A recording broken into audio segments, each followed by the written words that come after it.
ALTA is here really to bring literacy to adults. That's our primary focus. And it comes out of a recognition that many of our adults, when we did our National Literacy Survey in 1994, we found that 1 in 4 adults really struggled with basic reading and writing. They may be able to write their name, but struggle with address.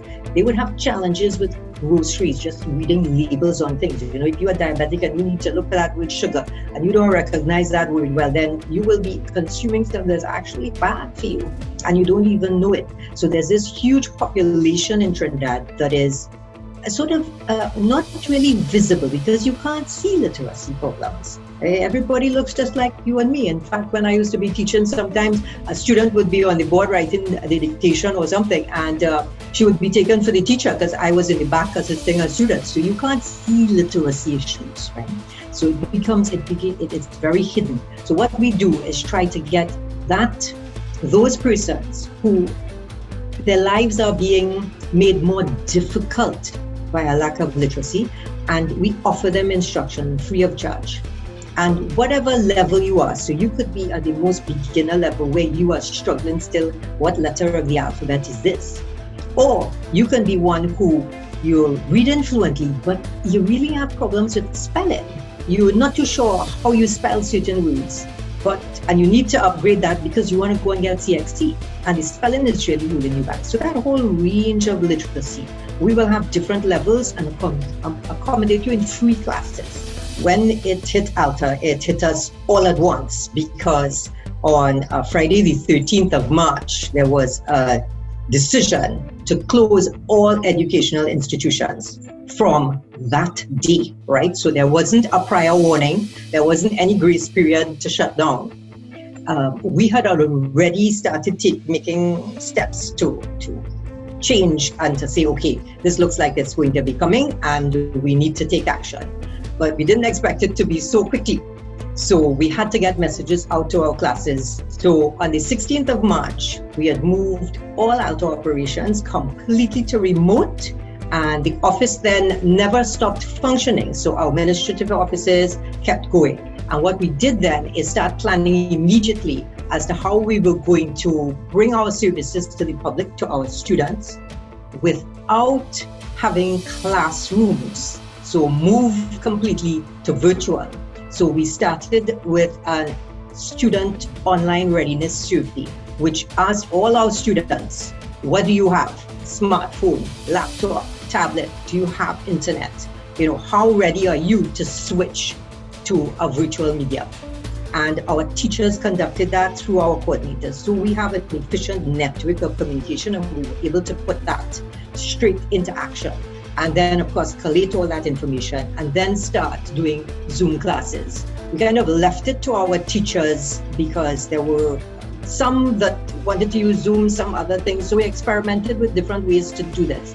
But all the students that were able to, had the device, had the internet, they then went into, within a month, we then went in. So we were able to complete our term 2, but we planned at that point that we would be moving into the classroom in September, because that was the plan, right? And then what happened is August now, COVID hits again, and all institutions closed until the end of the year. So then we went into a 1.5-month intensive reshaping of all of ALTA, from ALTA to ALTA V, ALTA Virtual. So we were able then to use the September period to register our students and then to actually start instruction. So throughout October, we have registered over 400 students just by phone, right? A huge exercise, and then try to place them in virtual classes according to when they are available, when the teachers are available, get them their books through the offices.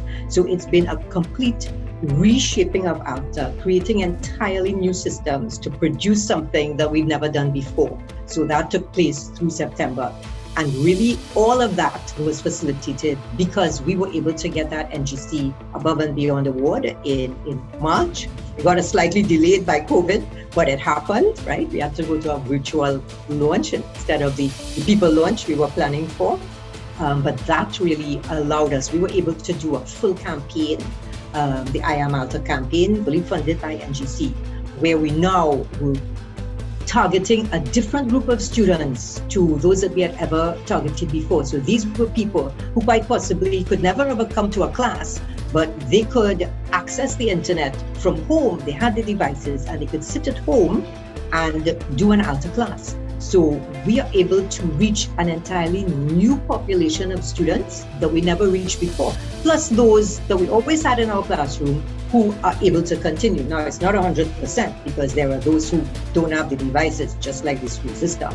But what we have is now something that is new, expansive, expanded, innovative, added to what we have before. So it's more than likely that this NGC funding and this COVID experience actually has created something that will bring literacy, ALTA instruction, to more people than we were ever able to reach before.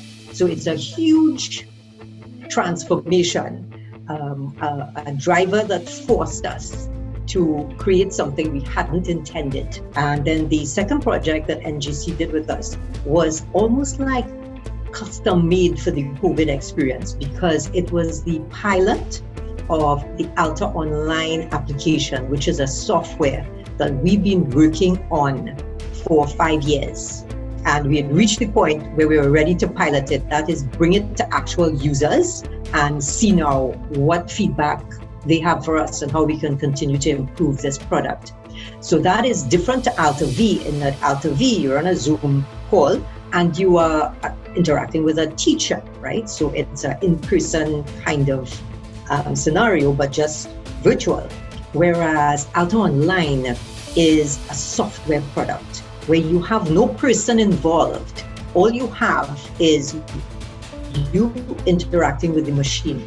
So why we embarked upon this massive project of creating from scratch, right, software, was because we know the biggest factor stopping people improving their literacy as teenagers, as adults, is the stigma. They don't want to be exposed. They are afraid that if they step into an ALTA class, somebody they know might be in there, or somebody would see them in an ALTA class. And as it were, this aspect of themselves that they are not proud of, for no reason, you know. I mean, literacy is a skill like any other. Some people get it easily, some people don't. I mean, if you don't know how to cook, you go and take classes, right? So no big deal, right? But literacy, for some reason, has this huge stigma attached to it that we work constantly to get rid of and make it as easy as going to join a cooking class or you're going to learn IT. If literacy were like that, then we would have a much more literate population.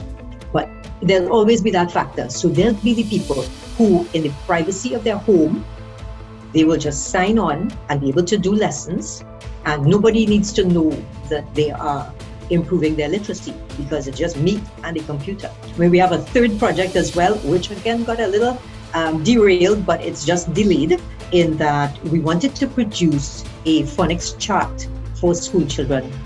There is a lot of what we do in the ALTA method that would benefit schools, and we pitch it to adults, but it could be also used with children, with teens. So NGC is sponsoring a phonics chart, which will be a fold-up chart that you could put into your school bag, into your book. And when you, particularly at primary school, but in secondary as well, you are going to use that as like a ready reference for your spelling. Right? So it's like a handy, and it goes hand in hand with the ALTA Spelling Dictionary, which we revised and published expanded edition 2 years ago. So those two things NGC is going to be bringing to the schools once the schools are back operational.